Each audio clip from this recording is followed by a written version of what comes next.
Hello guys, welcome back to the channel and to another video where today I'm going to be doing the second and final instalment of my 2022-23 Vanarama National League previews. This time we're going to be doing the National League North, and as with the last video, I have enlisted the help of another good friend of mine, Alex Bullions, who is a Chester F.C fan and will therefore naturally have a much better idea about the National League North, and will be able to provide much more of an insight into the league than I possibly could. So yeah, without further ado, let's get on with the video. Okay, so I'm here with Alex. For those of you who don't know, just introduce yourself and just, tell them a bit about like what you're sort of doing in your career at the moment. It's been a long time since I've seen you, so yeah, just sort of catch people up on about you. Sure, yeah. My name's Alex Bullions. I'm a Chester fan, a long-time suffering Chester fan, but committed Chester fan nonetheless. I work for the World Snooker Tour as a digital media officer, but I used to sort of have a background in football. I say used to. I've been in journalism literally less than a year, so it's not like I've got some sort of flourishing 40-year career in journalism. But yeah, I've done bits and pieces at Cheltenham Town, and I was a media assistant at Chester as well. So I've been some places.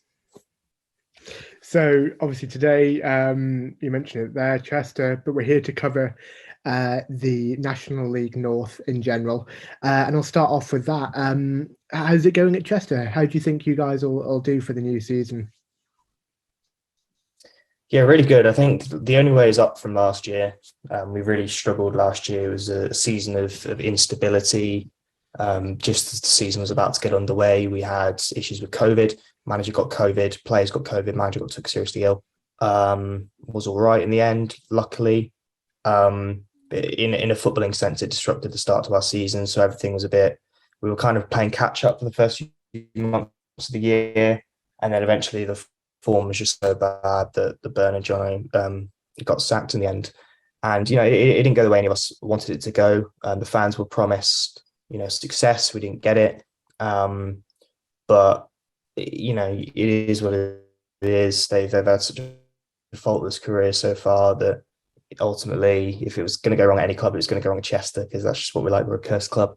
And then from then onwards, it was just Watson came in and then announced he was leaving, and then it was a season where it was like consolidating the position in the league. There was one point where we were worried we were going to go down, but never came to fruition, and we were fairly comfortable in the end, luckily. But this season seems a lot more positive. We've got Callum McIntyre as manager. He was a head coach of our youth team from 2016 until now, and he's just joined as first team manager. He was manager of Runcorn Linnets last season.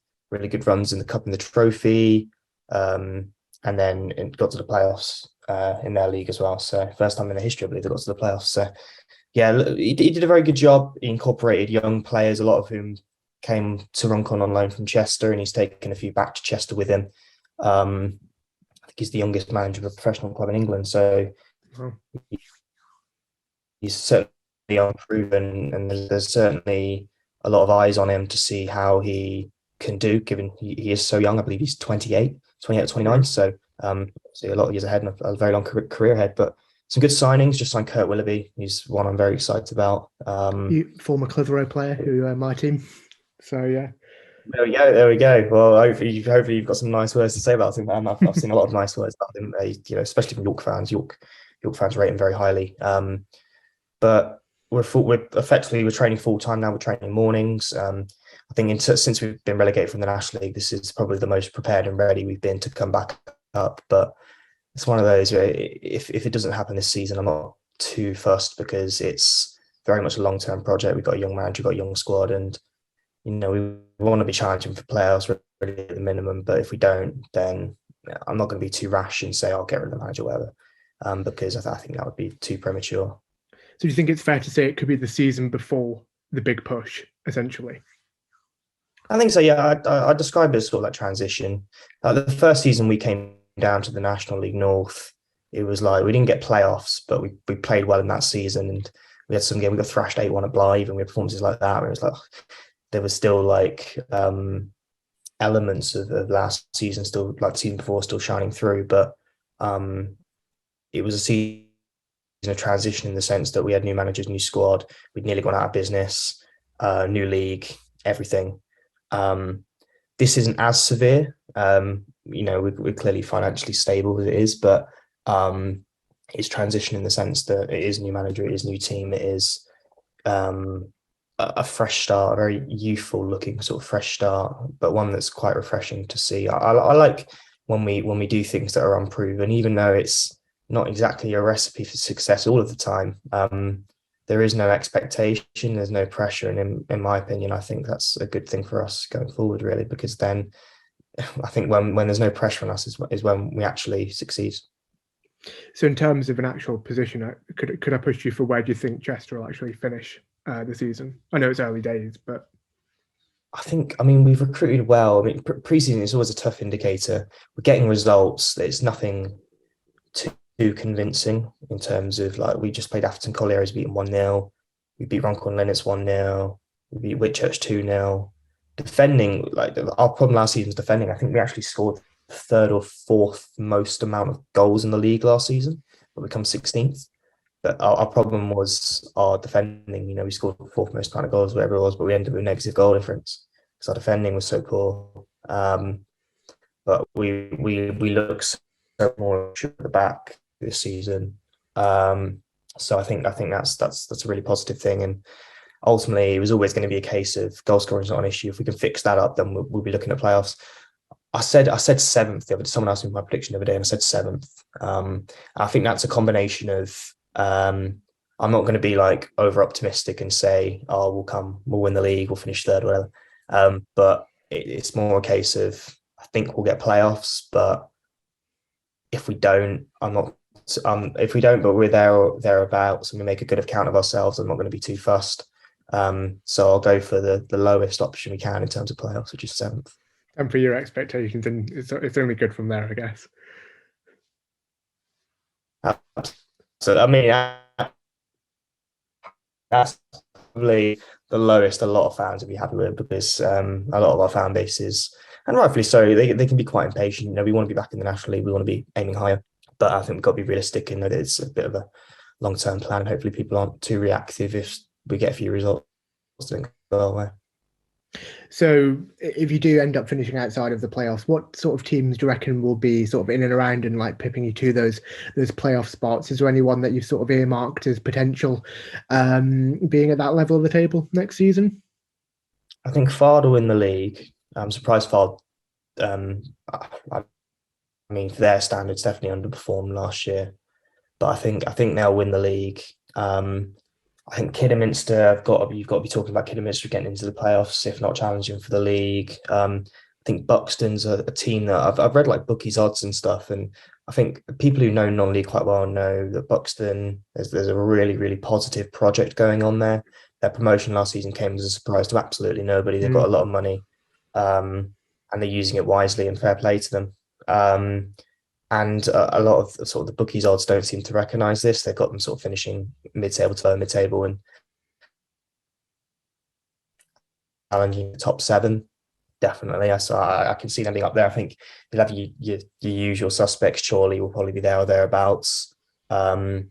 Kingsland's an interesting one because I don't actually think they'll get into the playoffs, but it wouldn't surprise me if they do. And that's not really based on anything. It's just a case of they've come down. They've looked really disappointing in the National League, and I just think that the hangover of that will take a toll on them. But in 2 or 3 years' time, they could be sort of barking up the promotion tree again. Yeah, it's an interesting one. It's always a difficult league to call. Last season, was it Boston lost out in the playoff final, I believe? Yeah. Do you think they'll go again? Have the strength and the sort of stamina to go again next season? Yeah, they're a good side. They're a former football league side. There's a good structure there, good infrastructure at that club. Feel good feeling, and I think that they're a club that have got very, very high expectations. I'm trying to think. I think they have lost a couple of players. I think that was it. Shane Byrne? It was at Boston last year. I can't remember if he was at Boston, but either way, I think they've lost a couple of players. But yeah, they're a side that Um, they have a good infrastructure, and they're always there or thereabouts, and they always seem to play well when they play Chester. So yeah, I wouldn't surprise it. That's the thing. It's a very competitive league. There's a lot of sides in this league that are excellent, have got money and have got sort of project going to get out of the league, but it's so tough to get out of the. It's kind of like the National League in the sense that people always talk about how in the National League. Um, and League Two because it's so hard to get out of the league. Because so few teams can get out of it that eventually the quality just starts to top up and up and up, and then they just very slowly filter into the football league. It's the same with our league. It's two up, and it's probably not enough. But I guess it's regional league, so it's kind of tough to filter three teams from two regional leagues into one division. You're going to have six teams going out for the National League, so it's quite tough, really. But yeah, that's just the nature of the beast. You were right, by the way. Shane Byrne was at Boston last season. I've just looked it up, but he's now signed for Kidderminster. Kidderminster's gone to Kidderminster. Yeah. That's right. Yeah. Again, that's the thing. Kidderminster can attract the sort of top quality players. Yeah, he was in the team of the season last year. He was one of their best players. He was one of the league's best players last year, and he was brilliant. Someone I'd have loved to have seen come to Chester, but I guess it all just in terms of geography. We've all got expectations. We all want to do well. We all want to sign the best players, but some of these players are still part-time footballers. You saw with Altrincham the amount of top quality players that they released. Same with York, players that just can't commit to the full-time elements of National League football. So they're great players, but ultimately they've got families, haven't they? So it can be tough, and it does play a part. You touched on File briefly before, and you said that you think they'll go up automatically. They're one of those teams that they've been, I say this tentatively, almost a bit of a laughing stock in non-league because of how bold they've been. They predicted that, or this, I think they had it printed on, was it their shirts or something, that they'd be in the Football League by 2022, and obviously that's not happened. They're in the National League North still. What's the sentiment like sort of around them in the National League from National League North from other National League North fans and clubs in that at that level? Like you say, they're going to go up. Is that through like gritted teeth or? I think typically at the level. I think Chester are guilty of this in some aspects. I'm not saying the club itself, but it's sometimes can think that they are sort of bigger than the level we're at. Sometimes you've got to be a bit level-headed and say, well, no, you're at this level for a reason. Fylde should never have gone down from the National League. They really shouldn't have. I think the season they did go down, they were touted as potentially getting into the playoffs. They had the 2022 on the shirt and all that sort of stuff. But this is the problem with clubs that can be too overly ambitious. I think Forest Green are the same.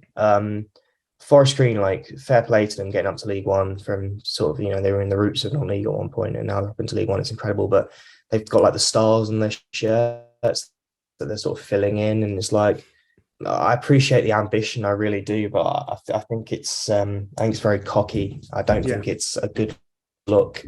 Well, 2022, sort of at one point, Chester 5-year plan to the Football League, and now we're in the National League North. But luckily, that wasn't very overly published.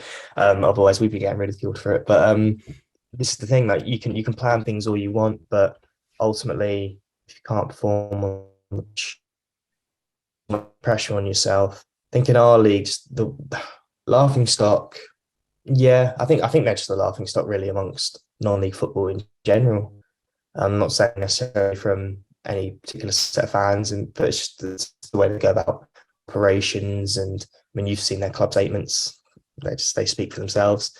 It's a very interestingly run club, put it that way. But if they have ambition, they need to fulfill it. I don't think they're going to make a flag that says like 2027 on it. Put it that way. I think they've learned their lesson from that. But they need to, they're an interesting club file. They're a very interesting beast, and I think anything they do just doesn't surprise you at this point. But ultimately, they've got the funding. They've probably got the biggest budget in this league, and that's ultimately what's going to get them out of it eventually. Yeah, well, I don't think I've done myself any favors there. I don't think I'll be getting an invite to do any vlogs at Filed anytime soon, but probably not a great loss. But we'll move on from that. You touched on Buxton before as a team you think could do well. What about the other promoted sides? There's Peterborough Sports, Scarborough, and Banbury. How do you think they'll all fare for the season coming up? This is the thing. I couldn't tell you. Like, I mean, it's so tough because I remember when like Kettering came up and other teams like that, and you know, Kettering were one of those teams everyone was like, oh, they'll go down. Kings Lynn when Kings Lynn came up, people thought Kings Lynn would go down, and they got promoted.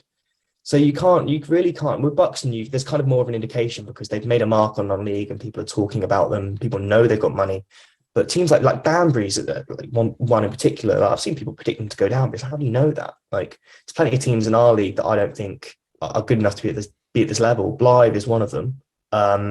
Blythe for 3 seasons in a row now have been fighting relegation. I'm pretty sure they would have gone down probably in 2 of them if it hadn't been for COVID. Sort of Farsley Celtic were scraping relegation potentially. There was one point in the final day of the season where it looked like they were going to go down.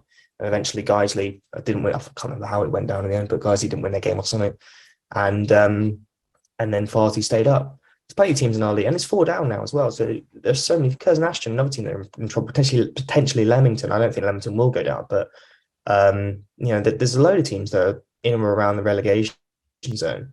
And it's very easy to sit there and go, oh, the promoted teams, oh yeah, they'll go down. But how do you know that? Like Scarborough, ex-Football League club, I know they're reformed. Same with Chester. We've not been in the Football League since we reformed, but people still go, oh, Chester, ex-Football League club. So why don't you look at Scarborough in the same way? Do you know what I mean? They're clubs on the rise. You know, they're clubs that have got up to the 6th tier. Peterborough Sports, I'm pretty sure for the first time in their history. So there's ambition there. Maybe there might not be the infrastructure, but I'd argue there's a lot of non-league clubs that don't have the infrastructure to be aiming high. It's like Solihull Moors. I remember when I went to Solihull Moors when we were last in the National League, and it was a field with a couple of railings and a stand. And now that club is like, you know, it's still. I'm not saying the ground's now unbelievable, is it? But like they're building the project and the infrastructure's building, and they're establishing themselves at that level of football. And who's to say that these other clubs won't do the same? So I think it's not sensible to count them out so early. I think you've got to look at it at a grander scale and look at the last few years. And I think Blythe are down this year. I think Farsley will be, and there's other teams. Curzon Ashton, I think, will go down too, and that only leaves up one other spot. Maybe that will go to a Banbury or a Peterborough, or I don't think it'll go to Scarborough. But look, I found with the Northern Premier League as well, there's so much quality in that league. Like Scarborough, they beat Warrington to get into. Everyone said Warrington come up and start doing well, but they beat Warrington in the playoff final, and that's a league that's kind of like our league in the sense that there's so many teams that are just waiting to get out of it, but they can't because the options are limited. So I think the restructuring is definitely going to do that level of football a while ago, because it's going to give more opportunity for clubs to get into the 6th tier now that there's 24 teams. So yeah, I think it's the way you can't really count them out. They're clearly clubs with ambition. I'd say if one of them was going to go down, I'd probably point at Banbury, but that's not really built on anything. It's just built on the fact that I don't think Scarborough will go down. Buxton, obviously, definitely. I just have a feeling, yeah, but that's the thing. It's exciting. It is exciting. It's nice to see new teams at this level. I won't be going to Peterborough Sports away because I have work, and I think there's train strikes on that day anyway. But when we play them at home, I'll be watching that game and treating them like I would a York City if they were still in this league, or a Boston or a Kidderminster. You know, they're at this league on merit and for a reason. Fair play to them. Yeah, I mean, that moves us on nicely to, well, what was going to be my next question. I was going to ask you who your 4 would be to go down, but you've answered that. On the flip side, who do you think will be the ones that definitely go up then? I do think Fard will win the league, but it's one of those that's so like there or there, like that they could win the league, they could come 7th, they could lose by 2 points, they could flop and come mid-tables. You know what I mean? Anything can happen with them. There's so many good teams, but I do think they will win the league, and I think Kidderminster will join them. I want to sit there and go, Chester will win the playoffs, but I don't think this is our year yet. I do think it'll be Kidderminster. I'm surprised Kidderminster didn't go up last year, to be quite honest with you. But then I look at York and I go, oh yeah, fair enough. But no, yeah, I think it'll be Kidderminster and Fylde. That's my prediction. And finally, any other sort of And yeah, finally, are there any other sort of dark horses or surprises that you expect, whether that's a good or a bad for a team? Who anyone that could be a surprise that could struggle, or a surprise that could do well?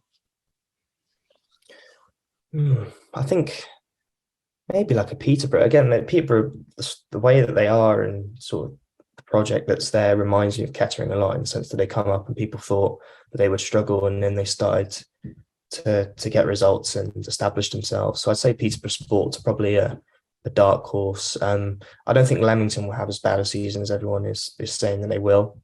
But I think Darlington will do really well this year. I think Darlington will get into the playoffs. I think they've been punching below their weight, not just at this level of football, but their performances in the league.